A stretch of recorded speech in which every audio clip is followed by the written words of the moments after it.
లోక్సభ ఎన్నికల సందర్భంగా జార్ఖండ్లో పెద్ద ఎత్తున నగదు లభ్యమైంది. రాంచీలోని పలు ప్రాంతాల్లో ఎన్ఫోర్స్మెంట్ డైరెక్టరేట్ ఈడీ దాడులు చేస్తున్న క్రమంలో నోట్ల కట్టలు వెలుగు చూశాయి. జార్ఖండ్ గ్రామీణాభివృద్ధి శాఖ మంత్రి ఆలంగీర్ ఆలం వ్యక్తిగత కార్యదర్శిగా ఉన్న సంజీవ్ లాల్ ఇంటి నుంచి భారీ మొత్తంలో నగదును అధికారులు స్వాధీనం చేసుకున్నారు.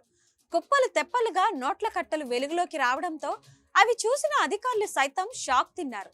ఆ మొత్తం నగదు దాదాపు 30 కోట్ల రూపాయలు ఉన్నట్లు తెలుస్తోంది. ఈ నగదుకు సంబంధించిన ఎలాంటి లెక్కా పత్రాలు లేవని అధికారులు చెబుతున్నారు.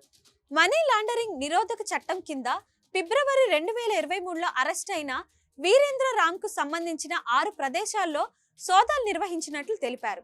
ఈ నగదుకు సంబంధించిన సీసీ ఫుటేజ్ సోషల్ మీడియాలో వైరల్ గా మారింది. ఒక గదిలో కరెన్సీ నగదు కట్టలు వీడియోలో కనిపిస్తున్నాయి.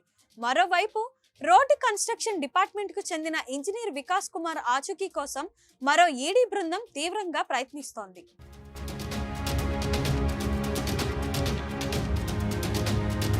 మరిన్ని వీడియోస్ కోసం ఛానల్ ని సబ్స్క్రైబ్ చేయండి. లేటెస్ట్ అప్డేట్స్ కోసం వాట్సాప్ ఛానల్ ని ఫాలో చేయండి. అండ్ లింక్ డిస్క్రిప్షన్ లో ఉంది.